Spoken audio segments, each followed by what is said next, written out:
Check. 1 2 1 2 1 2.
Trump seemed optimistic as Prime Minister Netanyahu made his way through the military behind us upon arrival. He gave the thumbs up, saying he was optimistic that he could get done. A few interesting developments since that point. Number one, Netanyahu will confirm this call the Prime Minister to talk to apologize for the Israeli strikes a few weeks back that caused all this chaos in the U.S.-Israel relationship and had a dramatic effect on the Middle East. All sorts of talks, discussions for weeks and weeks and weeks.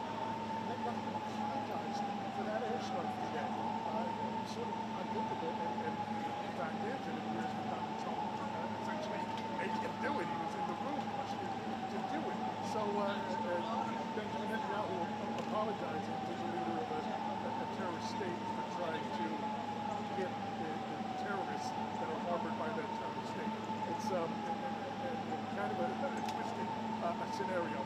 That being said, there's also a foreign delegation here that is talking with the White House. It should be before Netanyahu, because I would imagine, because what else would be the purpose? But that's not defined. They are here on a respectable of the White House to finalize this deal.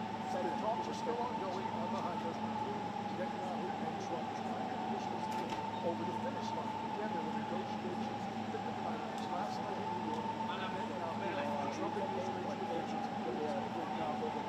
officials, and some of the tweets that were made caused concern among leaders in the Arab world. That kind of opened up some of the details again to interpretation and misinterpretation. And so now they're trying to work again through those details and get the approval of Arab leaders like the Emir, the Prime Minister of Qatar, who's also on the line here in this meeting here, in this part of it, between Trump and Netanyahu. So again, trying to get clarity on exactly what changes were made last night and how they can either be changed back or clarified to get that final stamp of approval from Qatar and possibly from other Arab countries that have put skin in the game in this particular ceasefire effort.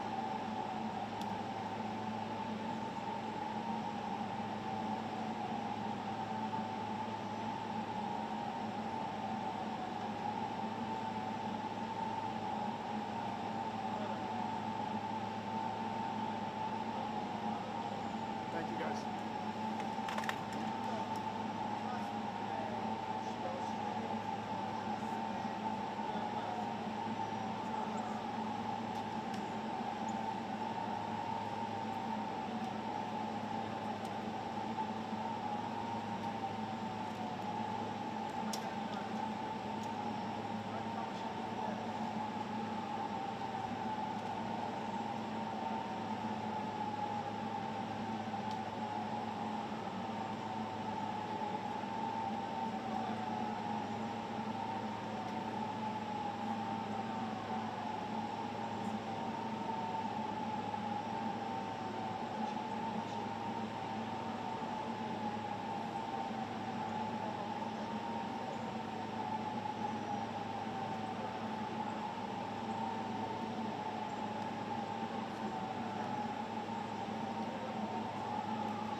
and 2 and 3 and 4 to be on. They gonna mix them up anyway. They're gonna mix them up anyway. Yeah. So I'm just gonna turn them off on the board per Yep. And as you see them, thing, and when they say questions, I'm gonna turn them back on the board. Yep. All the mics will be hot. Yep. That's fine. Yeah, that works. And then you'll turn off the ones that's not being used.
Check 1 2. Check 1 2.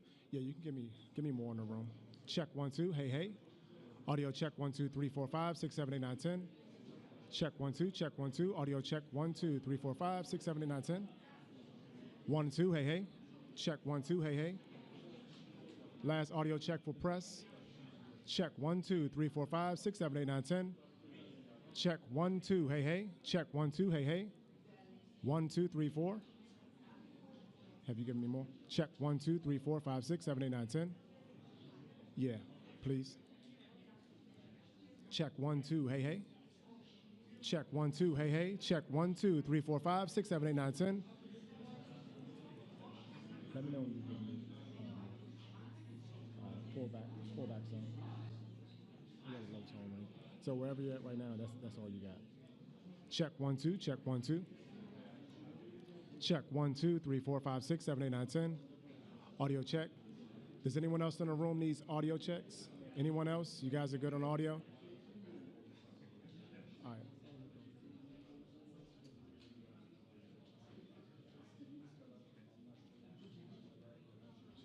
Check 1 2 3 4 5 6. Check 1 2. Hey hey.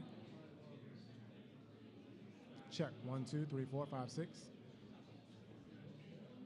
Check 1 2. Hey hey. Audio check 1 2 3 4 5 6 7 8 9 10.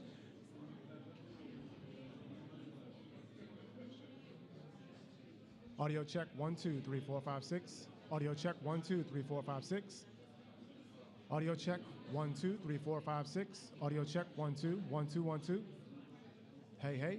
Audio check 1 2 1 2. All right. Check 1 2.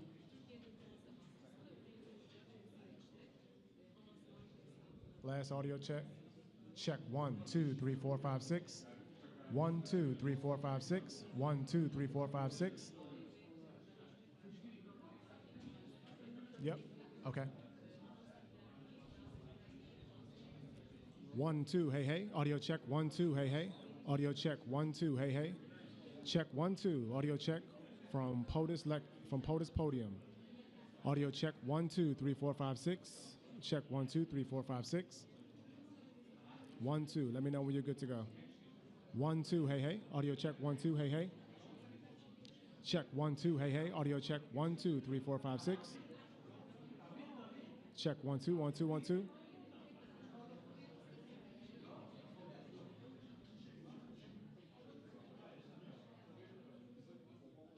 Okay. Check 1 2. All right.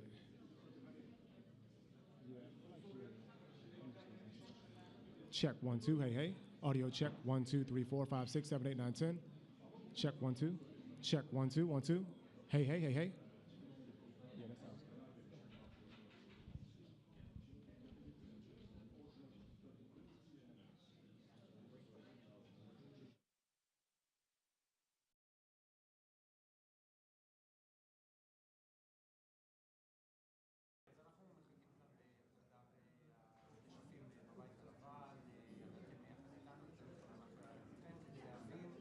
מה באמת יגידו שני אמריקאים לנשיא ארצות הברית דונלד טראמפ וראש הממשלה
November 2008. Right. The following Monday, I'm with on a book tour. It just comes out of Monday. Okay. On Tuesday, we're in the American Enterprise Institute. Prop Hummers interviewing for the book. And I'm sitting in this on the floor, and I'm getting my phone. It keeps vibrating.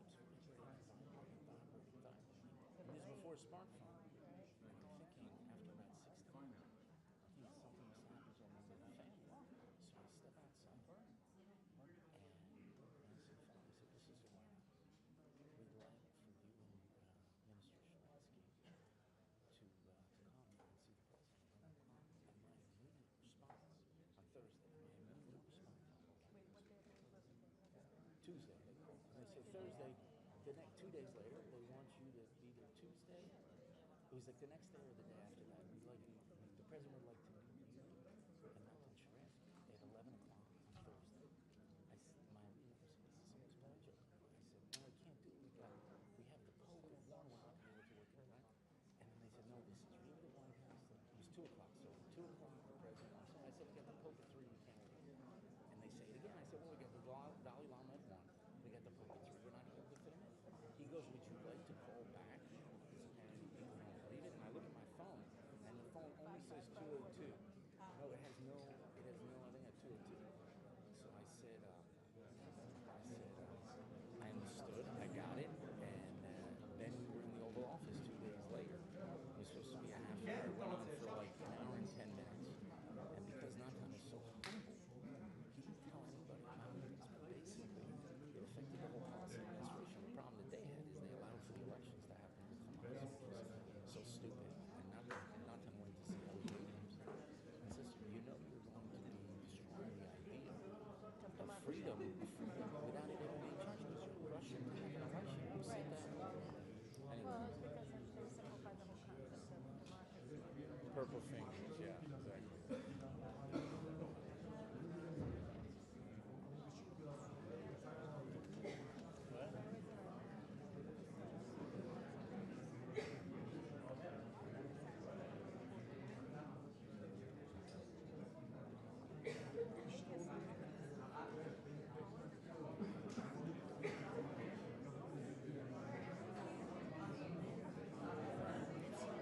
That means he never met a right-wing reporter. Never met a Jewish reporter.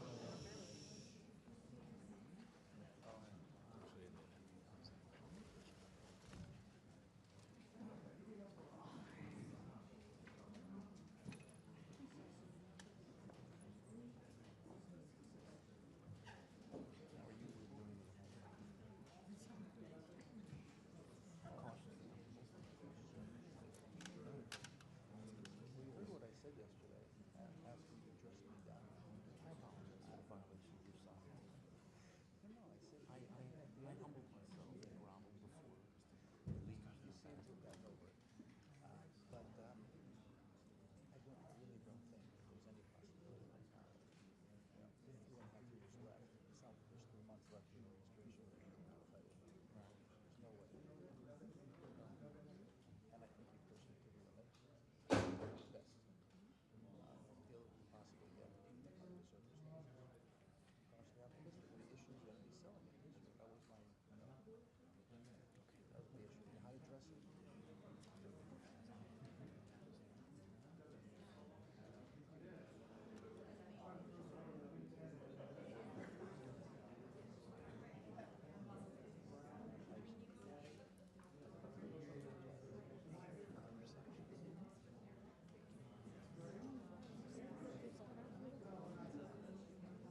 No.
Okay. Have you let the home audience join us? The answer is Richard Nixon.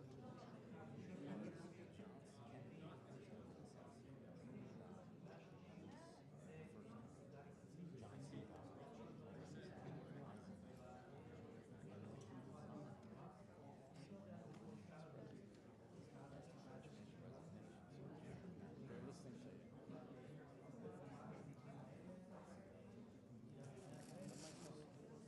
We're doing trivia.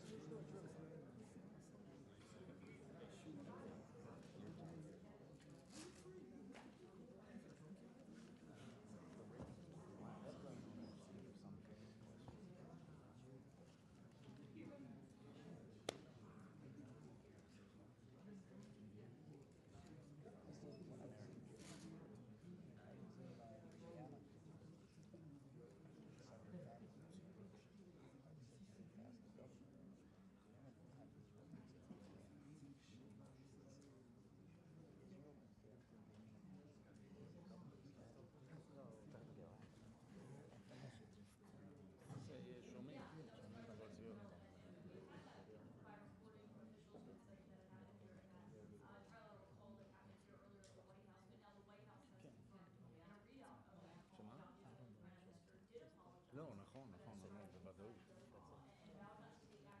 לא, זה...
Ladies and gentlemen, the President of the United States and the Prime Minister of the State of Israel.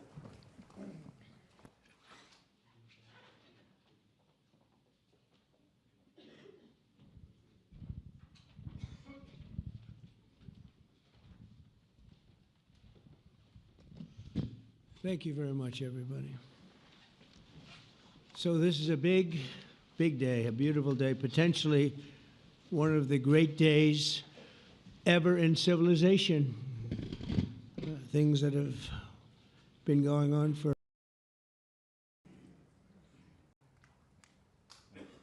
hundreds of years and thousands of years. We're going to, at least we're at a minimum very, very close, and I think we're beyond very close. And I want to thank Bibi for really getting in there and doing a job. We've worked well together, as we have with many other countries, both of us, with many other countries, which is the only way this whole situation gets solved. And I'm not just talking about Gaza. Gaza is one thing, but we're talking about much beyond Gaza.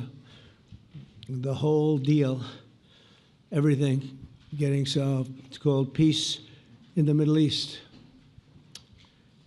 So today is a historic day for peace, and Prime Minister Netanyahu and I have just concluded an important meeting on many vital issues, including Iran, trade, the expansion of the Abraham Accords, and most importantly, we discussed how to end the war in Gaza, but it's just a part of the bigger picture, which is peace in the Middle East. And let's call it eternal peace in the Middle East. So this is far more than anybody expected, but the level of support that I've had from the nations in the Middle East and surrounding Israel and neighbors of Israel has been incredible, incredible. Every single one of them. This afternoon, after extensive consultation with our friends and partners throughout the region, I'm formally releasing our principles for peace, which people have really liked, I must say. And these are done not just routinely done, these are done with total consideration and working with the nations that we're talking about. All of these nations have made contributions to those suggestions.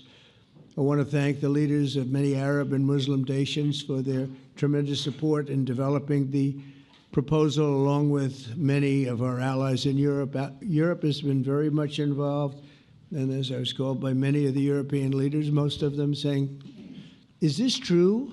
Are you really doing peace in the Middle East? This is the most incredible thing we've heard. Some think it's the biggest thing they've ever heard. They called just to find out, was it just a rumor or is it actually done? And then they said, have you spoken to the Arab leaders? Have you spoken to all of the other leaders that we have to get? A lot of people involved in this one. I also want to thank Prime Minister Netanyahu for agreeing to the plan and for trusting that if we work together, we can bring an end to the death and destruction that we've seen for so many years, decades, even centuries, and begin a new chapter of security, peace, and prosperity for the entire region. And I want to just say that my meetings and dialogue that we had with so many countries, Saudi Arabia as an example, the king is a phenomenal person. The Emir of Qatar, he's incredible people. UAE, and that's MBZ and ABZ. We're totally involved. These are the people that we've been dealing with and who've been actually very much involved in this negotiation, giving us ideas, things they can live with, things they can't live with. Pretty complex. I mean, after 2,000, 3,000 years, whatever it is, I guess it's got to be a little complex, or it would have been done a long time ago. The King of Jordan was with us, as you know, in the United Nations. The President of Turkey, President Erdogan, is a friend of mine, a strong man, but a good man. President of Indonesia, somebody who's an amazing leader, Prabowo. He is an amazing leader and respected by everybody. He was in the room with us. We were together with most of these people that I'm mentioning. Others were by phone or the next day. the Prime Minister and the Field Marshal of Pakistan.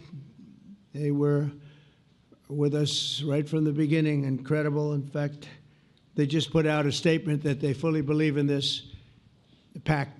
It just came out just as I was walking around. They said, sir, you have a big notice from the Prime Minister of Pakistan and from the Field Marshal that they back this 100%. President El-Sisi of Egypt, who's terrific. And these are people I've gotten to know over the years. I mean, I would say it started around 2015 and then went into 2016 when the presidency officially began. But I've known them actually for a long time, and they're in many cases really great men. I can't say in all cases, but I will tell you in many cases they're great men and some great women too. They tend to be mostly men, however, I will say that. But if accepted by Hamas, this proposal calls for the release of all remaining hostages immediately, but in no case more than 72 hours. So the hostages are coming back, and I hate even saying this from the standpoint, doesn't sound right, but it is so important to the parents. The bodies of the young men, I believe in almost all cases, the young men are coming back immediately. I met with parents. The parents felt as strongly about getting the body of their dead boy back as they did as though the boy were alive and well. It's so important to them. And it means the immediate end to the war itself, not just Gaza. It's the war itself. Under the plan, Arab and Muslim countries have committed, and in writing in many cases, but I actually would take their word for it. The people I mentioned, I'd take their word for it, to demilitarize Gaza, and that's quickly. Decommission the military capabilities of Hamas and all other terror organizations. Do that immediately. And we're relying on the countries that I named and others to deal with Hamas. And I'm hearing that Hamas wants to get this done too, and that's a good thing. And destroy all terror infrastructure, including the tunnels, weapons of production facilities. They have a lot of production facilities that we're destroying. They'll also help train local police forces in the areas that we're discussing right now, in particular in and around Gaza, working with the new transitional authority in Gaza. All parties will agree on a timeline for Israeli forces to withdraw in phases. They'll be withdrawing in phases. No more shooting, hopefully. As progress is made toward achieving these goals, Arab and Muslim nations need to be allowed the chance to fulfill these commitments of dealing with Hamas. They have to deal with them because they were the one group that we have not dealt with. I haven't dealt with them. But the Arab countries are going to, and Muslim countries are going to be dealing with Hamas, and I believe they've already been there. I think they probably have an understanding, and they haven't maybe mentioned that, but I would imagine they do. Otherwise, they wouldn't have gone as far as they've gone. If they're unable to do so, then Israel would have the absolute right and actually our full backing, the U.S. full backing. Marco's here, and a lot of our leaders are here, our great Vice President, Susie Wiles, Steve Witkoff, Jared Kushner. They've been so involved in this process. I don't think anybody else could have done it or even come close. But it's we're right there. We're right there. First time in thousands of years, I think you can probably say, if you really look into it, if you study back, if you're a scholar, you would say thousands of years. Israel would have my full backing to finish the job of destroying the threat of Hamas. But I hope that we're going to have a deal for peace. And if Hamas rejects the deal, which is always possible, they're the only one left. Everyone else has accepted it. But I have a feeling that we're going to have a positive answer. But if not, as you know, Bibi, you'd have our full backing to do what you would have to do. Everyone understands that the ultimate result must be the elimination of any danger posed in the region, and that danger is caused by Hamas. The tyranny of terror has to end, and this is, again, something that we're looking for. This is eternity. This is for forever. To ensure the success of this effort, my plan calls for the creation of a new international oversight body, the Board of Peace, we call it, the Board of Peace, sort of a beautiful name, the Board of Peace, which will be headed, not at my request, believe me, I'm very busy, but we have to make sure this works. The leaders of the Arab world and Israel and everybody involved asked me to do this, so it would be headed by a gentleman known as President Donald J. Trump of the United States. That's what I want, is some extra work to do, but it's so important that I'm willing to do it, and we'll do it right, and we're going to put leaders from other countries on, and leaders that are very distinguished leaders, and we'll have a board, and one of the people that wants to be on the board is the UK former Prime Minister, Tony Blair, good man, very good man, and some others, and they'll be named over the next few days, and it'll be quite the board. Working, everybody wants to be on it now. I don't know if that had anything to do. They named me and everybody else wanted to be on it. I guess they figure, well, he's a soft touch. He'll be easy to deal with. Working with the World Bank and others, it will be responsible for recruiting and training a new government that will be made up of Palestinians along with highly qualified experts from all around the world. Hamas and other terrorist factions will play no role in the board, but they'll play no role in the governance of Gaza at all, directly or indirectly. As you know, thousands of Hamas leaders have been killed and soldiers have been killed. And we can never forget October 7th, but thousands have paid the price for that. And now it's time to get our hostages back and get back to trying to build something that's really great and very important. In our meeting today, Prime Minister Netanyahu was very clear about his opposition to a Palestinian state. And he continuously mentions October 7th, and I understand that. Most people do. And I understand and respect his position on many things, but what he's doing today is so good for Israel. I noticed that they have large crowds gathering in Israel all the time, and they have my name up. They like me for whatever reason, maybe I don't know, but they do like me. But they say two things: please get the hostages back and please end the war. They've had it. It's had it. So I think it's a very popular thing you do, because he's a warrior. He doesn't know about getting back to a normal way of life, but he is a warrior, and Israel's lucky to have him. But now the people want to get back to peace. They want to get back to normalization in a true sense. Several countries have foolishly recognized the Palestinian state. As you know, some of our European friends, allies, good people, but they're really, I think, doing that because they're very tired of what's going on for so many decades. They've been presidents and prime ministers for years, and during this time, having to do with the Middle East, all they're doing is talking about the same thing over and over. They want to see it get back. And nobody wants that more than me, or I believe Bibi too. But the people of Israel want it. They really want it. They want the hostages back. That includes the probably 32 bodies that we're talking about, 20 people that are living, 32 or so people that are dead, and they want to have peace.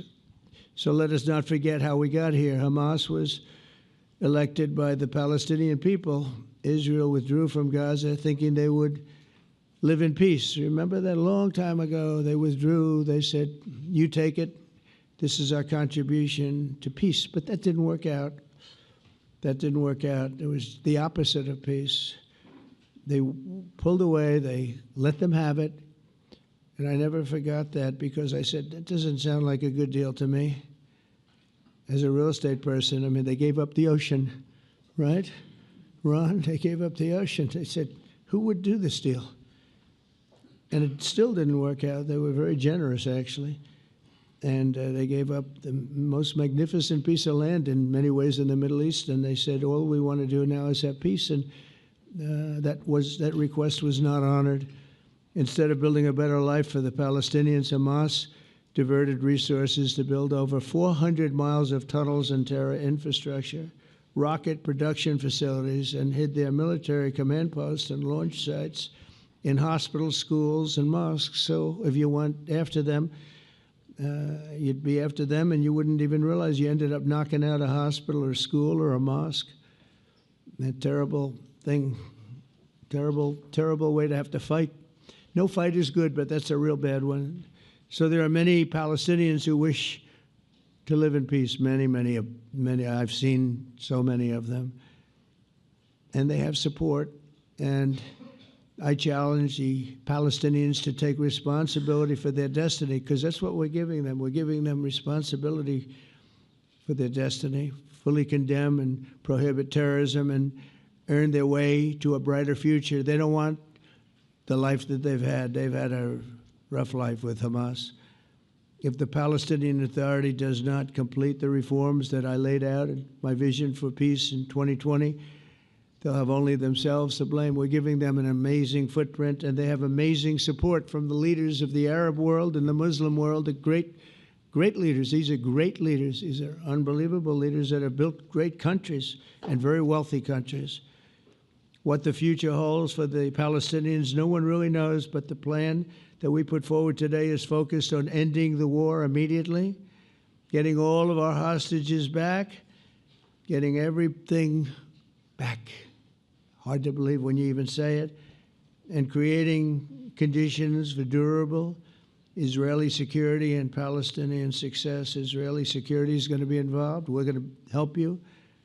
We'll be there with you in terms of helping with security. We want to make sure it works. We just want to make sure it works. There shouldn't be a shot fired. Now, there will be, I guess, because that's the way it seems to be, but they shouldn't have to be within a few days. There shouldn't have to be a shot fired. And maybe for eternity. Wouldn't that be nice? I hope it's true. I can tell you the leadership of that region feels that there's a good chance of it being true. So this will lead to this agreement that we're talking about will lead to a sustainable, long-term peace. No president in history has been a greater friend of the state of Israel than I have, in addition to negotiating the Abraham Accords. I like to say it that way because the real people, that's what they call Abraham. I would say Abraham, but it's so much nicer when you say Abraham. So much more elegant. But the Abraham Accords, they're amazing. Jared, you did that along with your group of geniuses, and nobody thought that could be done. We have 4 countries, and Sleepy Joe Biden didn't do a thing. He didn't even know what the hell they were. He should have had them full up. But I think this will also lead to packing them. And who knows, maybe even Iran can get in there. I hope, we hope we're going to be able to get along with Iran. I think they're going to be open to it. I really believe that. But they could be a member. I long ago said, I'll bet you at some point Iran will be a member of the Accords. And little did I realize it was going to take this turn. That was some turn we did with the B-2s. But I think they might very well be there because it's a great thing for them economically. I recognize the eternal capital of Israel.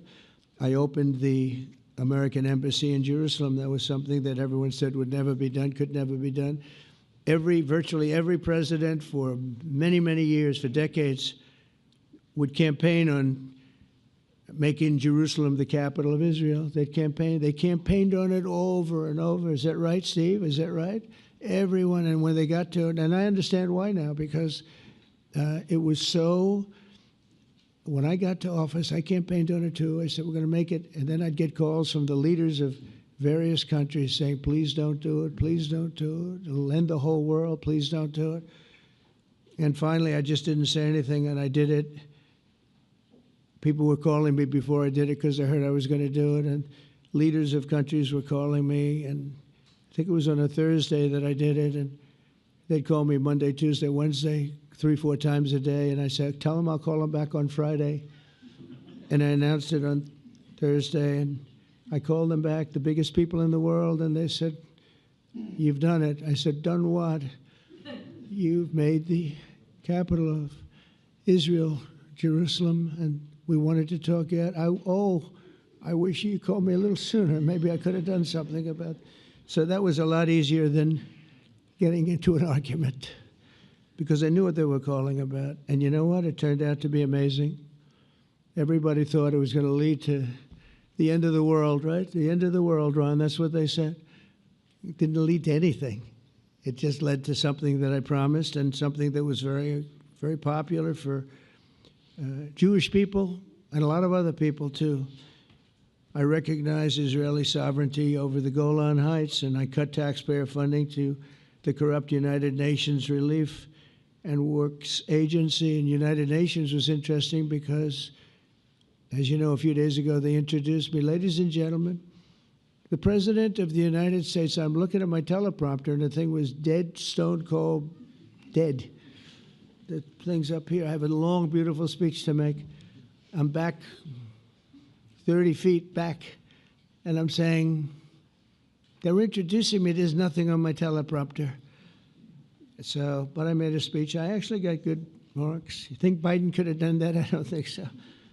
I don't think he could have done that. I don't think too many people could have done it. But actually, it was actually more of a speech from my heart, if you want to know the truth. I think it was maybe better in certain ways because it was from the heart. It has to be from the heart. Otherwise, you're in big trouble. But I cut taxpayer funding for that very corrupt United Nations Relief and Works Agency, and nobody thought that would be done, and withdrew from the horrible Iran nuclear deal that was imposed upon Israel by Barack Hussein Obama and Biden. And I don't think Biden knew anything about it, though. I don't think he knows anything about it now, actually, if you ask him. He'd say, what is that? And we obliterated Iran's nuclear enrichment capacity, making it impossible for them to have a nuclear weapon, which they would have had probably in about 2 months from that. But I've never asked Israel to compromise its security, but we had big, strong talk. Nobody's been better to Israel. No president's been better to Israel than Donald Trump. But we had a long, strong talk, Bibi and I, and he understands it's time. It's time. History has shown. And the people of Israel want it. And the people of the Middle East want it. The people of enemies of Israel want it. But they don't have really too many enemies right now. And you know what? Many countries have gained great respect for Israel, for the way they fight, for the job they do, including me. I had respect anyway, but they gained respect. History has shown us that those who have relations with Israel have thrived, while those who have devoted resources and attention toward the destruction and even annihilation of Israel have languished. They haven't done well. Israel is not going anywhere. They're going to coexist with other people and countries in the region, from Syria to Lebanon to Saudi Arabia. The promise of a new Middle East is so clearly within our reach. This is the closest we've ever come to real peace, not fake peace, not political fool's peace. If we can get this difficult problem solved, the opportunities for all within that vast region of this world, it's a vast region, it's unlimited. The Abraham Accords show that all countries are better off when they communicate and work together and embrace new opportunities. I hope Jared and Steve and Susie and Marco and JD, we have great people. I hope you guys are going to work very hard to get these other countries in, because now they have no excuse. There's no longer an excuse.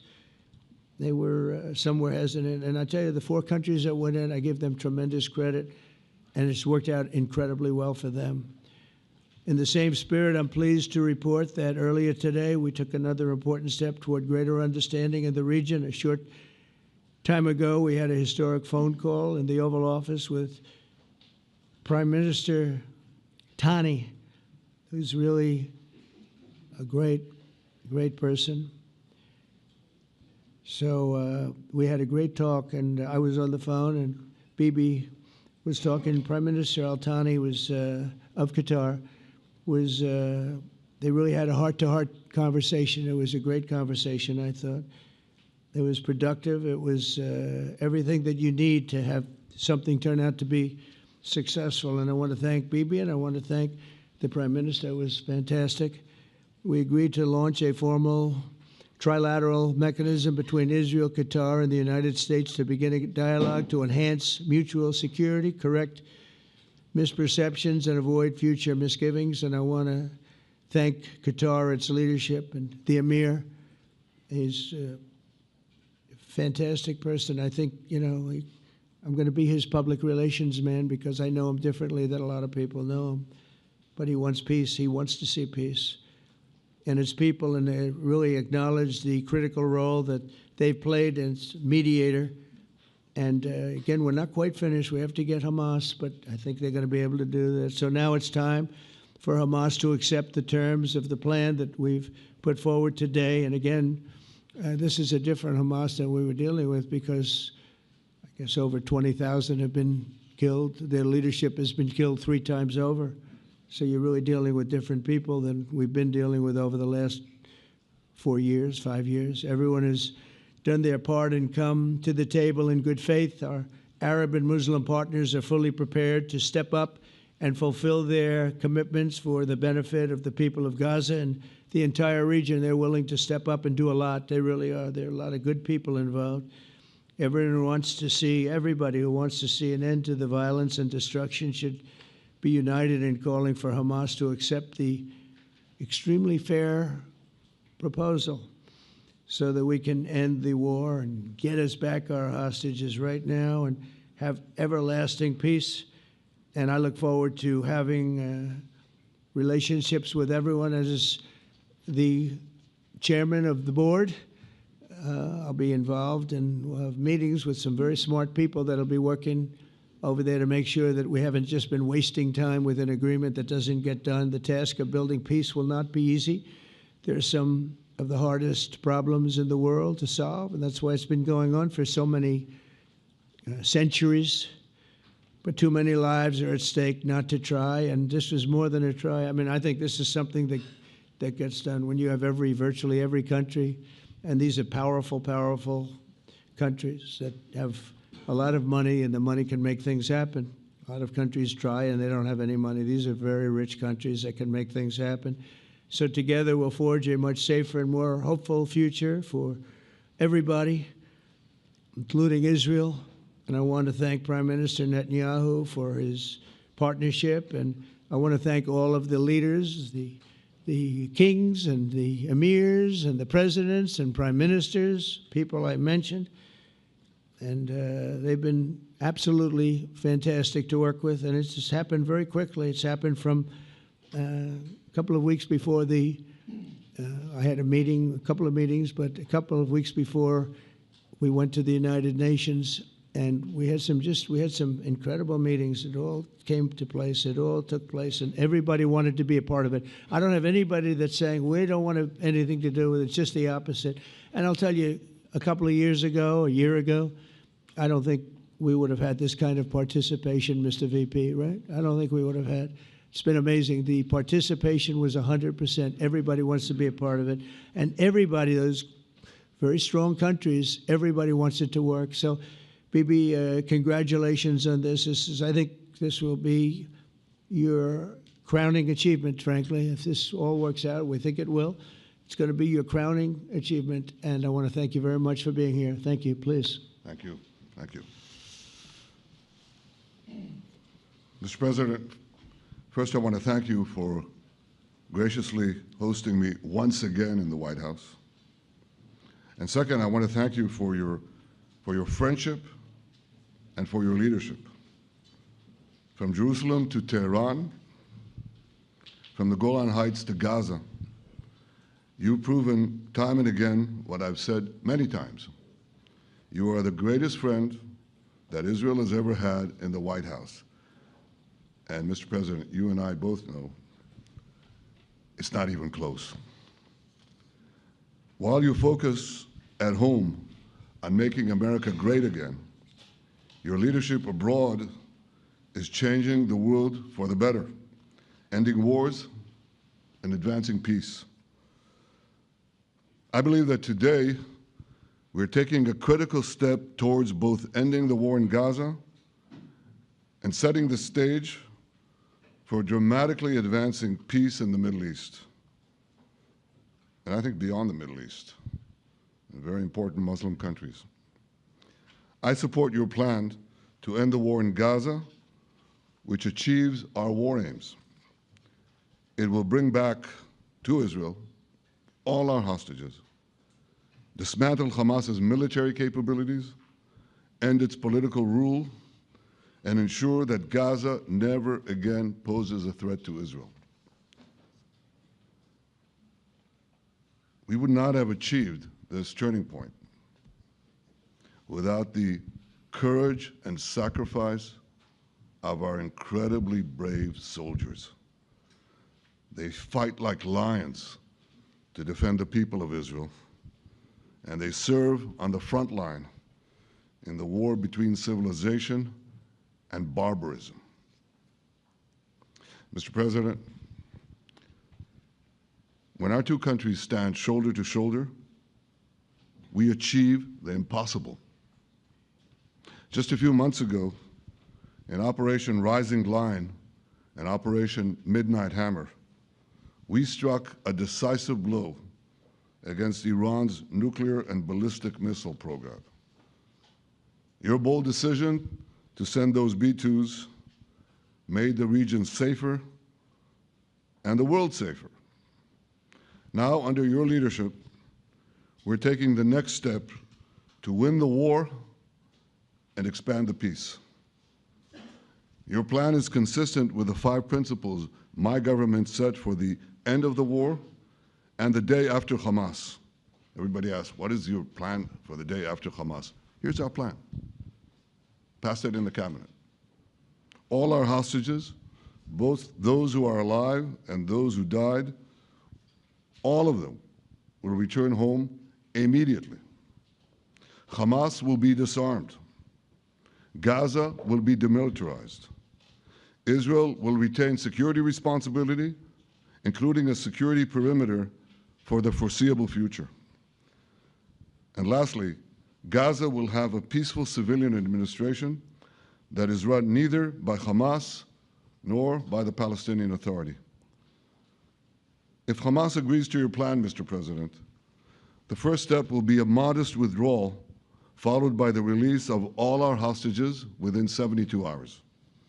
The next step will be the establishment of an international body charged with fully disarming Hamas and demilitarizing Gaza. I appreciate your willingness to lead the body, Mr. President. I really appreciate it because you have a lot of things to do, and this is important. And it reflects the confidence that this will give everyone, that things will be followed up on all the commitments made. The fact that you're taking this on, I think, helps a lot to make sure that everything flows in the direction that we want. Now, if this international body succeeds, we will have permanently ended the war. Israel will conduct further withdrawals linked to the extent of disarmament and demilitarization, but will remain in the security perimeter for the foreseeable future. I think we should understand that we're giving everybody a chance to have this done peacefully, something that will achieve all our war objectives without any further bloodshed. But if Hamas rejects your plan, Mr. President, or if they supposedly accept it and then basically do everything to counter it, then Israel will finish the job by itself. This can be done the easy way, or it can be done the hard way, but it will be done. We prefer the easy way, but it has to be done. All these goals must be achieved because we didn't fight this horrible fight, sacrifice the finest of our young men to have Hamas stay in Gaza and threaten us again and again and again with these horrific massacres. Mr. President, I was encouraged by your clear statement at the UN against the recognition of a Palestinian state. That would be an outcome that, after October 7th, would reward terrorism, undermine security, and endanger Israel's very existence. As for the Palestinian Authority, I appreciate your firm position that the PA could have no role whatsoever in Gaza without undergoing a radical and genuine transformation. In your 2020 peace plan, which you mentioned just now, you made clear what that transformation requires. It's not lip service. It's not checking a box. It's a fundamental, genuine, and enduring transformation. And that means ending pay to slay, changing the poisonous textbooks that teach hatred to Jews, to Palestinian children, stopping incitement in the media, ending lawfare against Israel at the ICC, the ICJ, recognizing the Jewish state, and many, many other reforms. It won't come as a surprise to you that the vast majority of Israelis have no faith that the PA Leopard will change its spots. But rather than wait for this miraculous transformation, your plan provides a practical and realistic path forward for Gaza in the coming years, in which Gaza will be administered neither by Hamas nor the Palestinian Authority, but by those committed to a genuine peace with Israel. I think this can be not only a new beginning for Gaza, I think it can be a new beginning for the entire region. Under your leadership, we can re-energize, well, I've got to contribute my own, we can re-energize the Abraham Accords. That's what it's called in the original Hebrew, Abraham. Abraham is fine, Abraham, however you want to call it. Under your leadership, Mr. President, we can re-energize the Abraham Accords that we forged 5 years ago. We can expand them to many more Arab and Muslim nations that choose moderation over extremism. I think there's an opportunity here. It's not going to be easy, it's tough going, but I think if we succeed, you're absolutely right. We're going to open possibilities that nobody even dreamed of. But I think we dream of them. As you've told me, Mr. President, and you've told the world many, many times, you said, remember October 7th. Remember October 7th. And we do. We will never forget the horrors of October 7th, and we will do whatever is necessary to make sure they don't happen again. Since October 7th, Israel's enemies have learned a hard truth. Those who attack us pay a heavy price, but those who partner with us advance progress and security for their peoples. President Trump just said it. It's also in the Bible. It says, those who will bless you will be blessed, and those who will curse you will be cursed. And that's actually what is happening. We want the blessings. I think we've done a lot in the past 2 years to end the curse. We're not finished, but we've done a lot. And we've done a lot together to end the curse. I want to thank your entire team for their efforts to get to this point. I especially want to thank Steve Witkoff and Jared Kushner for their indefatigable work to bring Israel and Arab states in the region closer together. I am deeply grateful to both of them for their work. We had a phone call today just to make it clear. I said to the Prime Minister of Qatar, Israel was targeting terrorists, wasn't targeting Qatar. And of course, we regretted the loss of the Qatari citizen, wasn't our target. And I very much appreciate President Trump's proposal to have a trilateral body, the United States, Israel, and Qatar, to work out respective grievances. There are quite a few. But if we could try to mitigate them or put it on a different footing, I think that'll be good for everyone. Above all the people, the fine team, the many helpers who've done this, I want to thank you, Mr. President. History has already shown that under your leadership, Israel and America can change the face of the Middle East. And today I'm hopeful that your plan to end the war in Gaza will do so again and do so soon. It will free our hostages, end Hamas's tyranny,